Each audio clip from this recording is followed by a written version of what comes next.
So I know at the end of the last episode, I said I was going to do kind of like a little quote unquote theory time episode, but I saw a topic online and I was like, oh, you know what? I kind of want to do a little more of this week instead. So that's exactly what I'm going to do this week. So welcome everybody to Divergence and Divine. My name is WIllspiration. And today I kind of wanted to just talk a little bit more about, well, I guess autism as a whole. I was going through my diagnosis report and I was just like, oh, this is interesting. Like, I never really read through the whole thing. So I kind of just started reading through it and I was kind of like, oh, you know what? If I can get my therapist to like read this and dumb it down for me, I might be able to understand more about how my brain works. But I just sent that over to her. So that'll be, something that I learn next week. But I think what really made me want to talk about this, I think we kind of, some of us, not all of us, but like I know I'm in this camp and I've seen plenty of other people in this camp where you feel like because you're on the spectrum and you want to do something and you suck at it, that like you are just the absolute worst at it.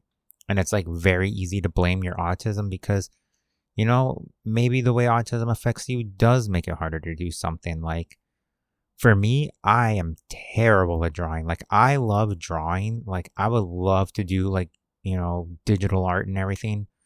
But my God, is my drawing skill there? Just my skills are horrible. Like I can have this amazing image crafted in my head, and when I try to draw it, it literally looks like a first grader drew it. Like that. That's how bad I am at drawing. And I saw somewhere online that someone made a really good point that it's still about practice. Like, some of us, yeah, we struggle, but it doesn't mean we can't do it. It just means that we need to practice more because we have more hurdles to clear, like because of, motor skill issues or coordination issues or, spatial awareness issues. Whatever it may be, obviously there's things that, have to be improved upon and, well, not improved upon, obviously, but like there's hurdles that you have to clear that you could still be a good artist with, with those issues. But to me, it always just seems like there's always something that, and again, I don't know if it's just some people that are on the spectrum or if all people on the spectrum are like this.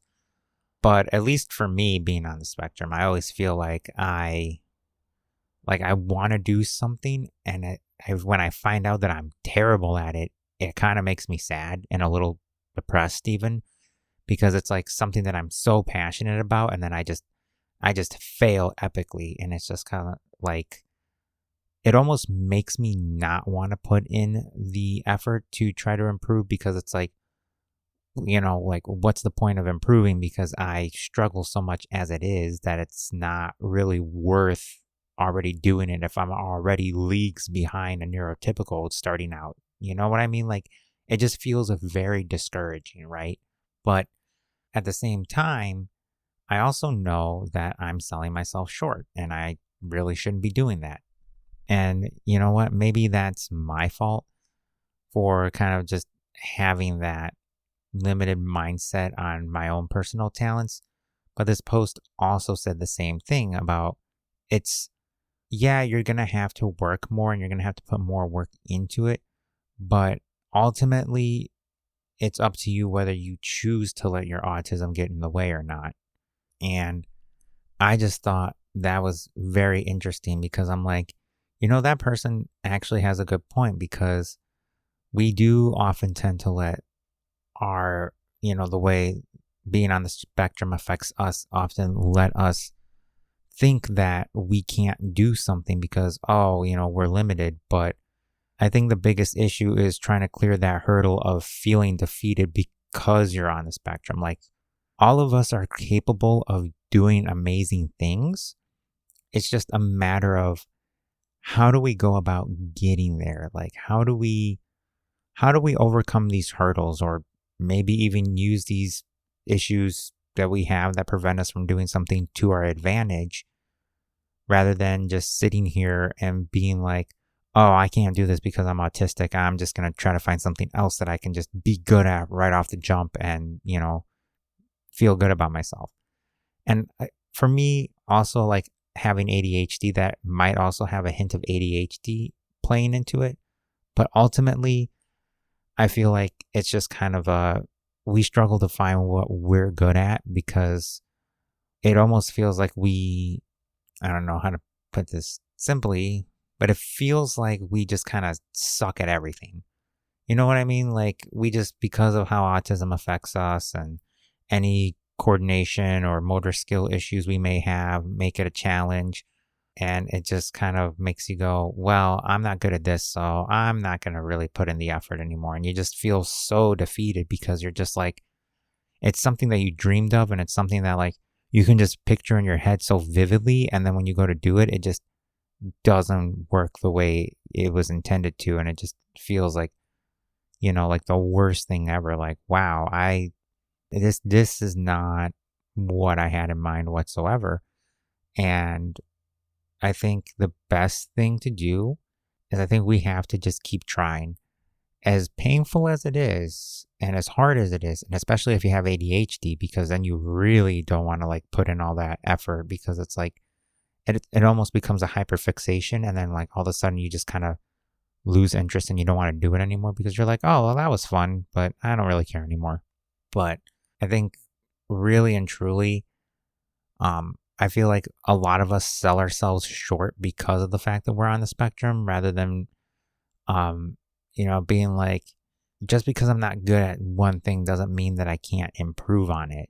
You know what I mean? I feel like it's easier for us to just give up and try to find something else, rather than to push through that fear and that discomfort and that annoyance of, I'm not good at this at all.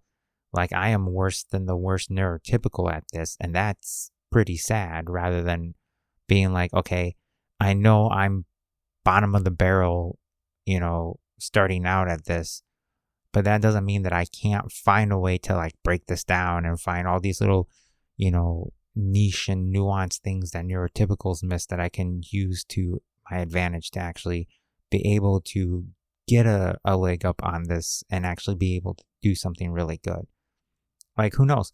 Maybe if I didn't give up drawing, when I was in high school, I could have actually been a digital artist like I wanted to. I could have been, getting paid, hundreds of dollars to commission artwork for people, like YouTube channel banners, or YouTube profile images, or, even just, maybe I could have even been hired by a gaming company to do, official artwork for their game or something.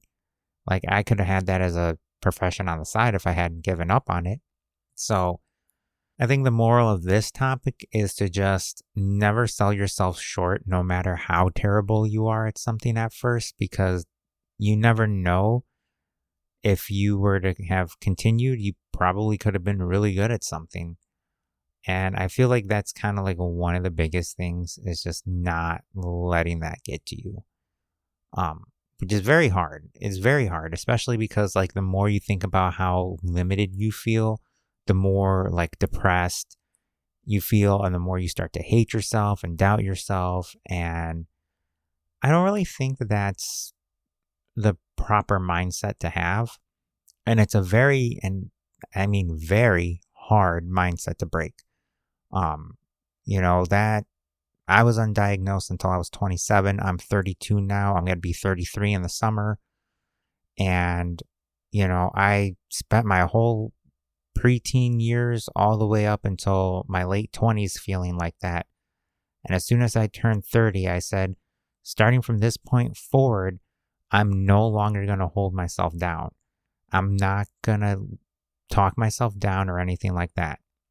Now, was that a big goal to set? Absolutely. Because realistically, you're still going to talk yourself down. You're still going to put yourself down when you're not good at something. You're going to want to quit. You're going to want to give up on stuff. But the difference is that that's a natural part of not being good at something. It's like there's going to be times where you hit those walls when you want to give up and then not want to continue on. But the difference ultimately comes down to whether you actually do give up or rather if you actually push through it and continue to go through it and go, wow, I actually did something. Like, this is probably the best that I've done at this yet. I actually feel really inspired to keep going now. So, first lesson of the day, like I said, just never doubt yourself. No matter how terrible you are at something at the start, just know that you can always improve. Even if it doesn't feel like it, you can. And you just got to slowly start changing that mindset of, selling yourself short. You can work on that in therapy.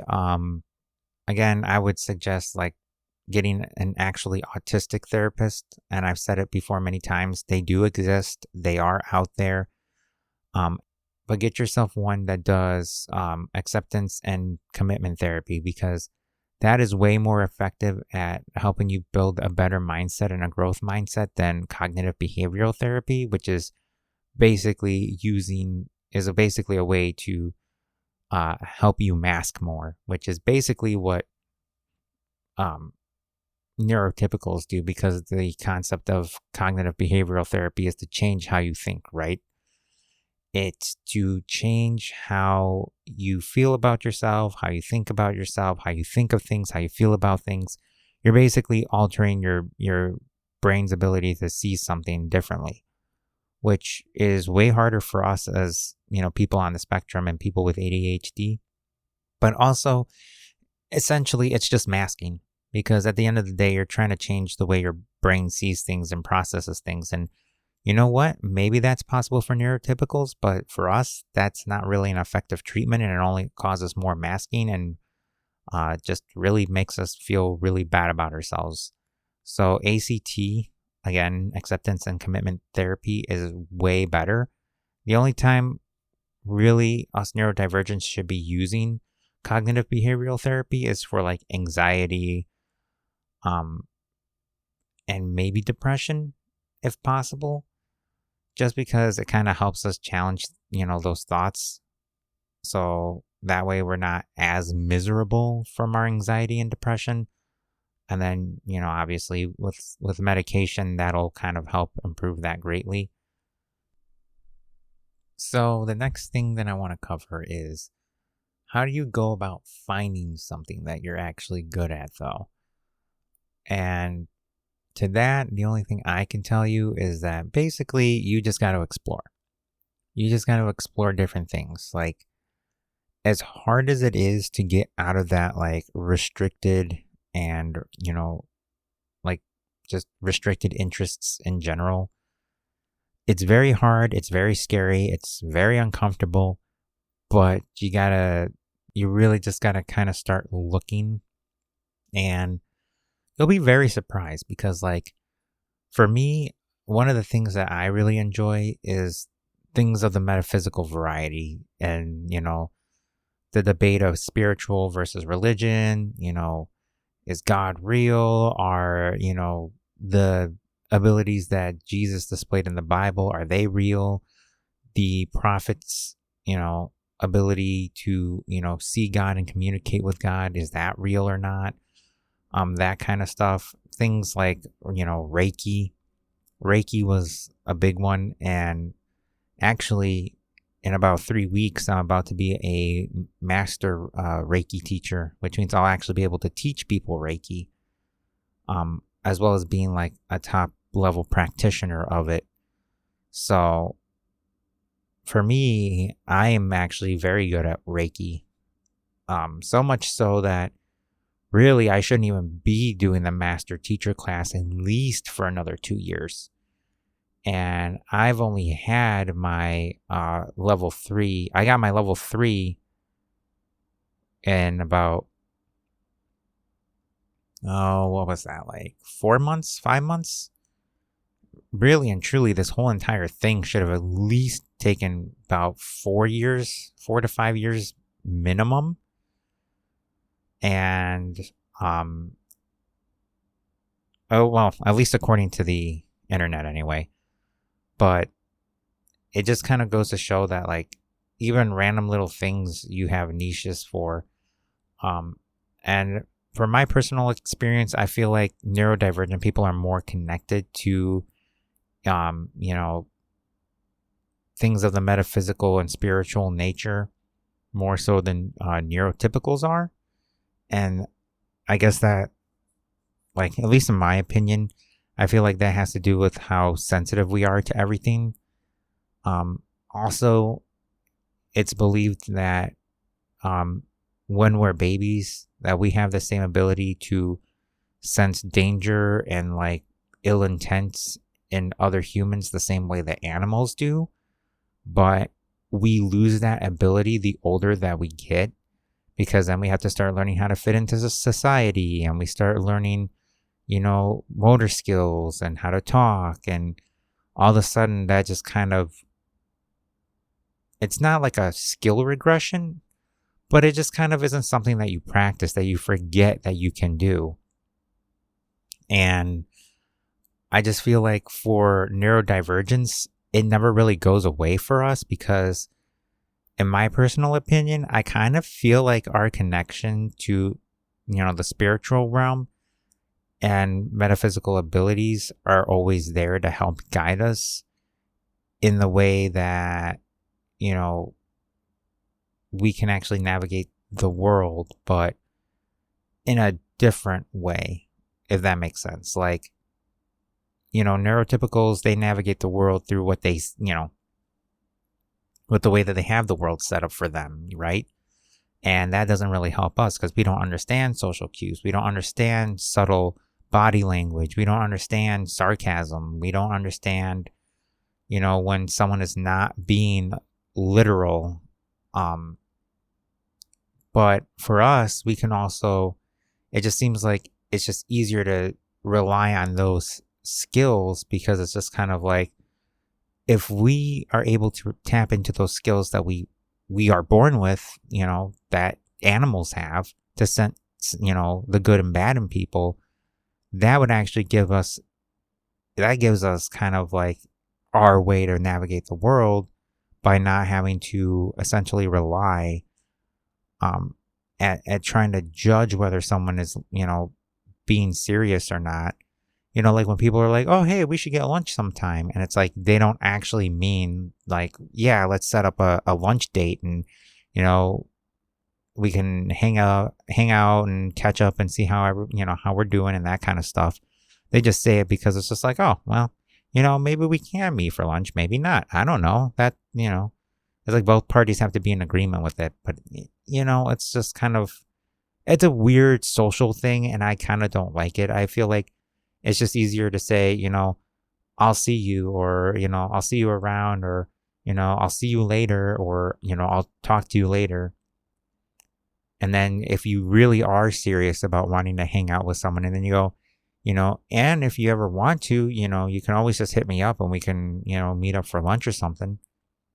It's not that hard to just omit that part if you're not serious about it. But that's just neurotypical norms, right? But if we can kind of sense that, then it's just kind of like, oh, well, this person, they're a good person, but I kind of feel like they don't genuinely mean it when they say, oh, let's get lunch sometime. And you could be like, oh, okay. Well, now that kind of makes me know that, like, hey, this person is more of an acquaintance, because I don't get that vibe of, hey, let's be friends. I get this vibe of, hey, we're colleagues, we're acquaintances. We're just kind of, I hit you up when I need someone to talk to when my actual friends are busy, as opposed to like someone I would talk to more frequently. So I feel like it makes it easier to navigate the world that way. Because then it's also kind of surprising to neurotypicals when you are like, oh, well, if you know that they're not serious about it, then you could just be like, yeah, we could totally do that. Or you could just be straight up honest and just go, yeah, I'll let you know if I want to or not. You just kind of go with it and just acknowledge that that they don't want to actually meet up for lunch by just kind of throwing that out there, because then it's like, oh, wow, that person actually knew that I kind of don't want to hang out with them, and that I just kind of talk to them when I need someone to talk to.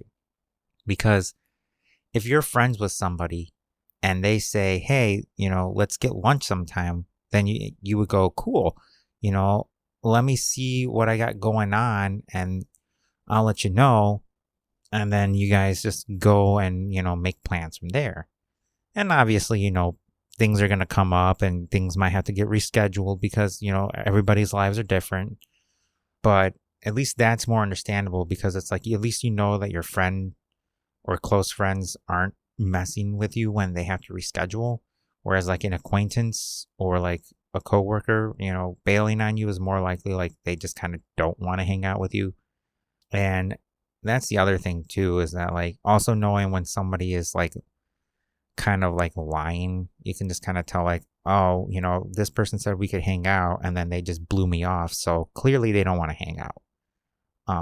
Usually the rule of thumb, as the old saying goes, fool me once, shame on you. Fool me twice, shame on me. So I feel like that's a really good code to live by. You do something once, if you get played and, you feel like it might have been a fluke, try it again.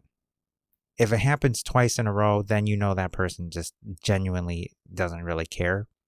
And you just kind of treat them the same way. You just don't interact with them. And then if they never hit you up, no big deal. And if they do, just kind of, you basically, what I'm saying is put out what you're given. If someone's not going to give you that much time, don't put in that effort. But if someone shows you a lot of time, give them that effort back, put in that amount of time back. And that's not even just good advice for neurodivergence, but that's even better advice for neurotypicals when dealing with neurodivergence, is that if you're going to say something, actually mean it. Don't just say it just to say it. And to me, I kind of feel like that's what bothers me the most, is when you say something and you don't mean it. It's just like, then why would you say it at all? Like, don't say you want to meet up for lunch sometime if you don't have genuine intentions for meeting up for lunch sometime, That's just not how that works. Like, in my honest opinion, I'm like, that's not why? Like, why? But I know I kind of got a little off topic there. That's one of my specialties, is like going from one topic to another topic, but getting back onto the main topic of like just, finding something that you're good at, is you just got to explore. And for me, that was just like a little brief explanation of my journey through finding something that I'm good at and something that I like and genuinely enjoy.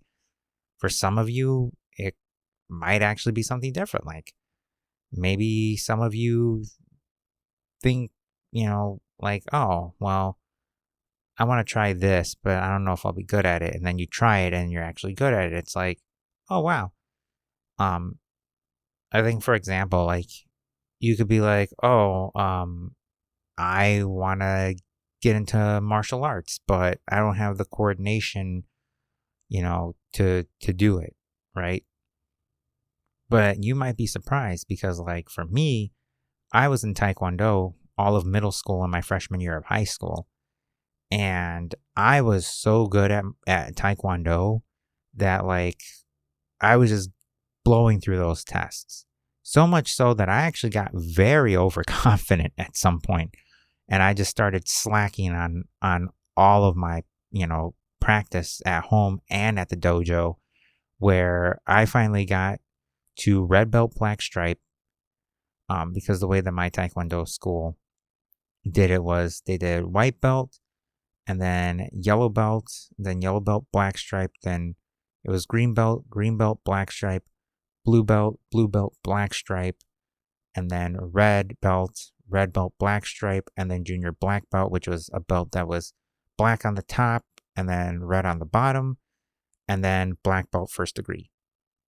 So for my red belt black stripe test, I got so lazy and so overconfident that I did it all, and then my instructor, he yelled at me because he was like, "Your forms are too sloppy. They're too fast." He's like, "There's just not there's not enough seriousness in it." He's like, "I'm going to fail you, and I want you to practice for the next 2 weeks. I want you to take these classes seriously. I want you to practice at home, and I want you to take this test again. And if you fail this test a second time, I'm demoting you from red belt black to blue belt black stripe." And I was like, "Oh." I did it again, and then I passed the test, so I got to move up to red belt black stripe. But you know, that was something I never thought I was actually going to be good at either, was martial arts, because that's a lot of hand-eye coordination, a lot of spatial awareness, and you know, I just kind of didn't think that I would be able to do it, but I did. So much to my surprise and everyone else, like to this day, no one believes that I was 2 belts away from becoming a black belt in Taekwondo. Like, had the school not, like, had the dojo not lost, members and ended up shutting down, I feel like I genuinely would have stayed in Taekwondo throughout high school, and I feel like I would have made it to black belt first degree by the start of my junior year, and I feel like by the end of high school, I could have been a second degree black belt in Taekwondo. So that would have actually been pretty cool.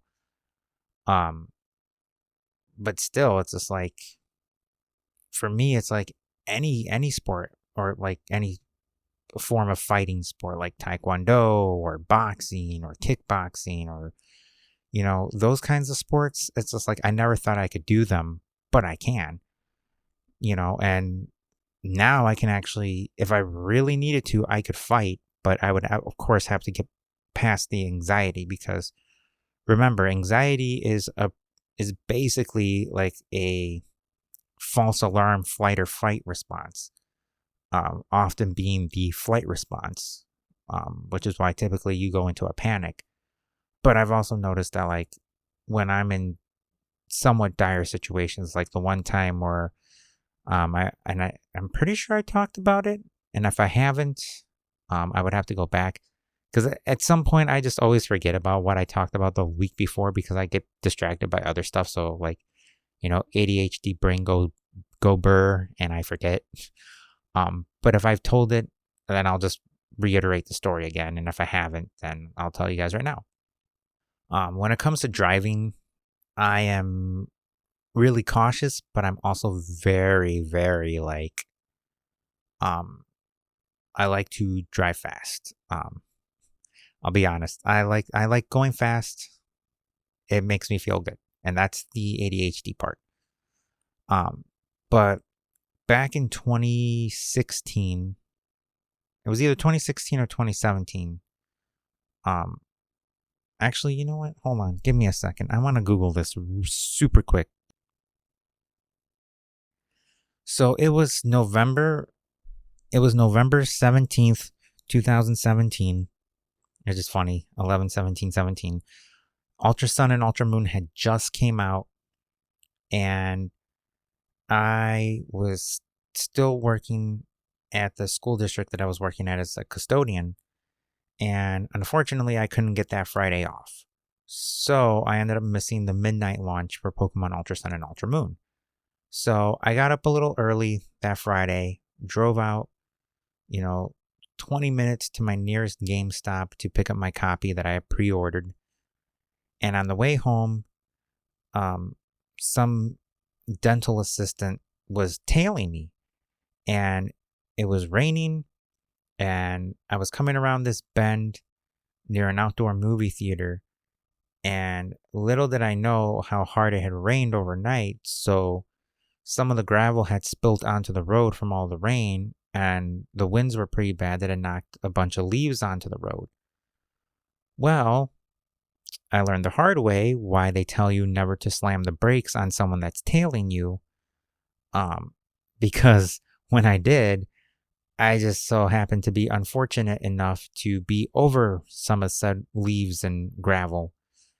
And when I did, I ended up losing control of my car. And I was starting to panic, but like in that moment, it felt like time was moving slow, but I myself physically was not moving slow. And I just went from panic mode to just being able to calm myself down. I grabbed that steering wheel and I spun that steering wheel. So instead of crashing into the guardrail head on, I ended up using the momentum and the wetness of the grass and the mud to be able to slide my car around and just slam into the guardrail sideways. And the entire right side of my 2006 Dodge Stratus got all banged up, but I was fine. I just had kind of a deep bruise from this the seatbelt buckle on the back of my hip, but it wasn't like that bad. But like once I took a couple deep breaths and I calmed down, I felt how tense my muscles were, and then I just kind of I knew that I was tense from the anxiety, so I just took a couple deep breaths, kind of just wiggled around in my seat, kind of just loosening up my muscles. And then the lady got out of her car and asked me if I was okay.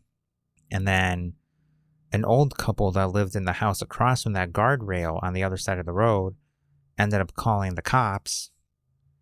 And it sucked because I was able to drive my car home. But as to why they called the cops, I don't know. But it kind of sucked because it delayed me from playing Pokemon. I think I got Ultra Moon.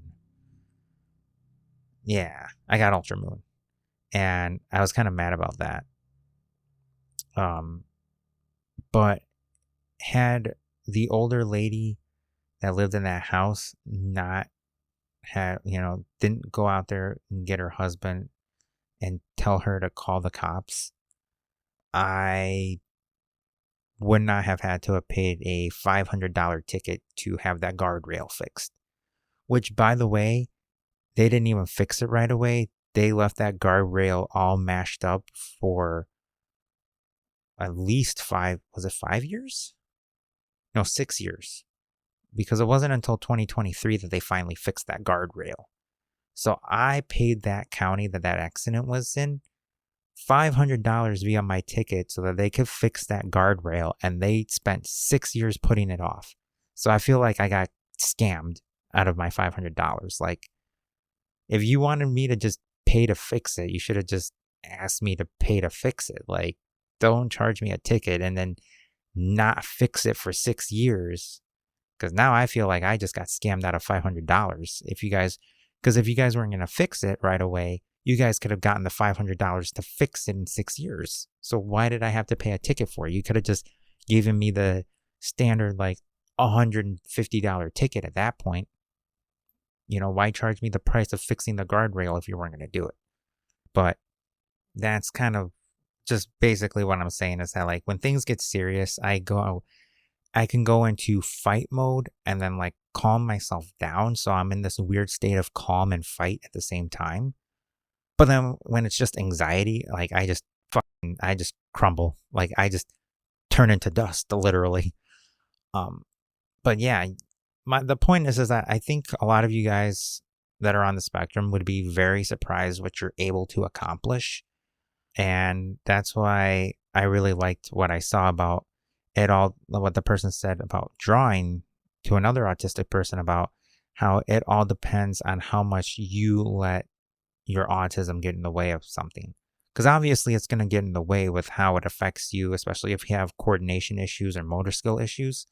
But even then, it's just like, if you just keep letting yourself, like, limiting yourself because of it, it just further creates that depressive mindset of, oh, I can't do this because I'm autistic, rather than, okay, I know this is going to be a challenge because I'm autistic, but I'm not going to let those challenges scare me away from doing something that I want to at least try to do.